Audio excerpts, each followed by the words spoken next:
This is the drive home with Frankie and TT for the Millwall drive home. Driving home from the Den, where it finished Millwall 2, Hull City 2. Hull City 2. A game of two halves, very much so. Obviously, before I get any further, there's a young man missing, injured himself in training this morning. Running the gauntlet, one of our other boys absolutely clapped the ball at him and he jumped up and injured his ankle. I think he's on the mend, but we needed to, try and give him every opportunity to get back into the game for tomorrow morning. So Zac's not here. We've had a few games where we've not been able to go. A few medical issues in the family that hopefully look like they're getting resolved. But yeah, that's why we've not been there. But thank you for the people that have commented and asking why we weren't there. But if you don't mind, drop a like on the video, put your comments in below. Hopefully Zac and I will be at the next one. But I've got Frankie with me. Frankie, what did you think of the game? The first half, Millwall wasn't they didn't show enough effort, and then I think that bringing Danny McNamara off showed an impact. Yeah, it probably did. Danny's not having a great time in the Mill shot. I wouldn't say he's completely to blame, although he does have a big role to play in the two Hull City goals. We started with an unchanged lineup from the Plymouth game. We had the difference with in the Plymouth game we played a back five. Today we definitely played a back four with Leonard moving into midfield to kind of play a 4-2-4 formation. We had Brian as the left back, Danny Mack as the right back, Harding and Cooper as the two centre backs, Casper Denor and Ryan Leonard, your two central midfielders. Duncan Watmore played up on the left, and who played up on the right? I've got to remember. Nisbet played in the middle, Fleming in behind.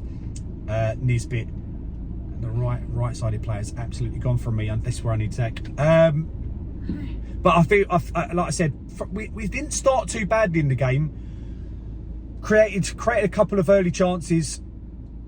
To be fair, the goal was really poor defending from a whole point of view. Just a ball into the box from Joe Bryan. It's a lovely ball from Joe Bryan into the box. It's won by Cooper. It's kind of bobbled in front of him to Duncan Watmore, who's somehow completely unmarked at what would have been the near post, and he's kind of rifled it straight at the goalkeeper, but into the back of the net to put us 1-0 up. And from then on, we didn't press the ball, and Hull City moved the ball so quickly. And because they moved it so quickly, they seemed to like they had 13 players on the pitch. And it got worse after we conceded such a poor goal to concede. Route one football, ball from the back over the top. Danny Mack's not passed off the player. It's close to being offside. Whether he's offside or not is hard to know.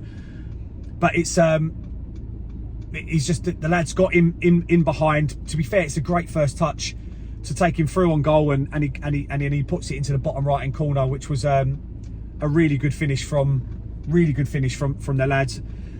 And then it was another piece of shocking defending.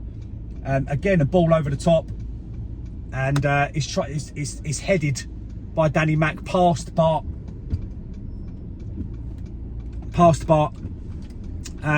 And to be fair, again, the lad showed a bit of composure.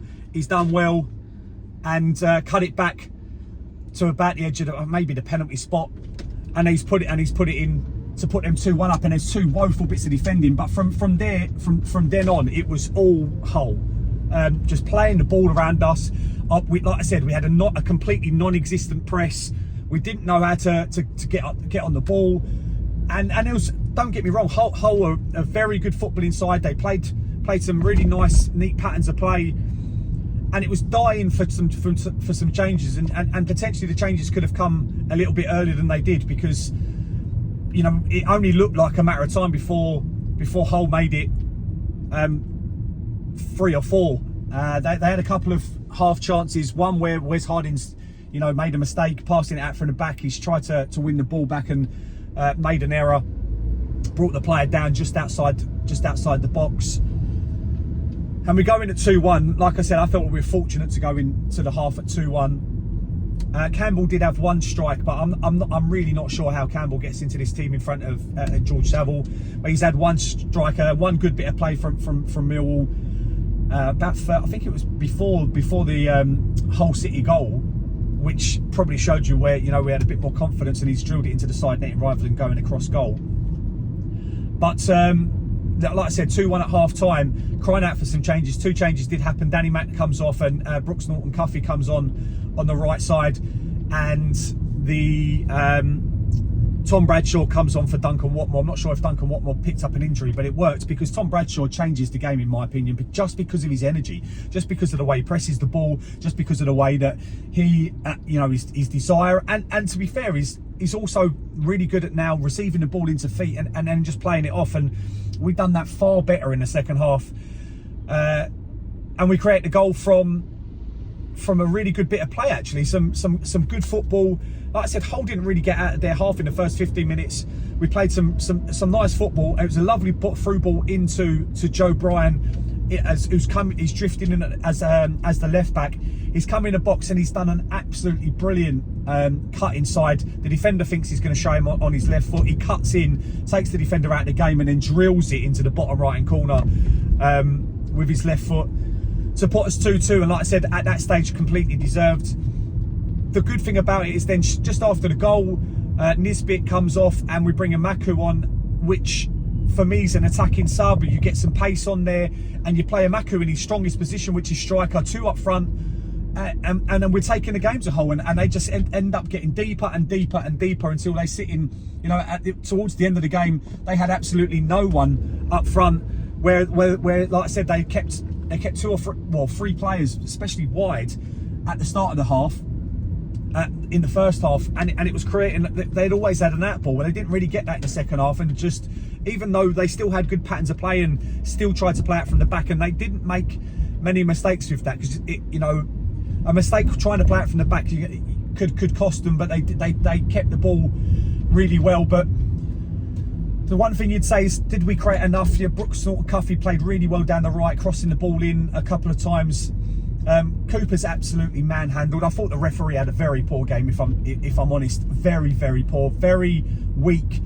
You know, every time, you know, to be fair, we are quite a physical side, but Hull fell to the ground very often, and he blows a whistle. And then Cooper in the second half is so typical, but he's getting absolutely rugby tackled by 2 players, bringing him down, and the referee doesn't give a penalty. And you know, it's baffling, absolutely baffling how he doesn't see it. It's right in front of him. I forgot to say that Bart made an excellent save in the first half. Again, a bad bit of play from us. It potentially, the thing that made me remember it is the fact that I think it might have hit a Millwall hand, but it's going towards goal, and Bart makes a good save. He kind of pushes it onto the post, and then we clear.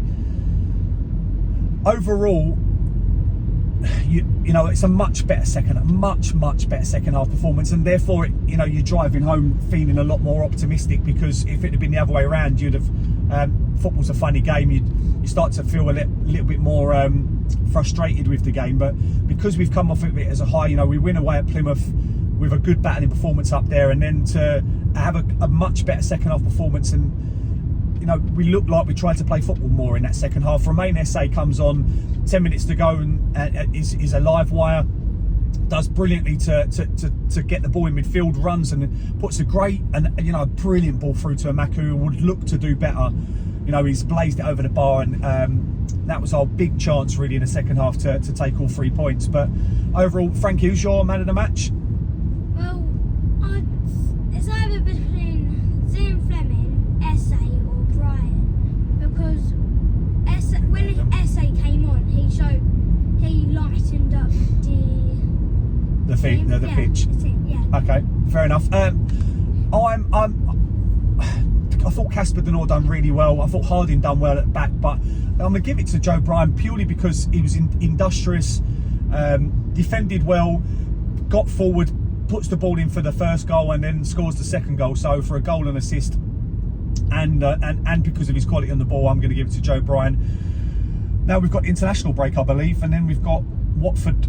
I think Watford's our next away game, which hopefully the Thomas family will be together for. Obviously, we're in a Rotherhithe tunnel. It took me 2 hours 10 minutes to get to the ground because of the Blackwall tunnel closure. Home for a barbecue. I'm sure there'll be many messages to wish Zac well. Hopefully he can play tomorrow, because I've already not got my centre back. One of my centre backs at a funeral, and so we had someone. Put me in goal, Tony. Yeah, I'll put you in goal.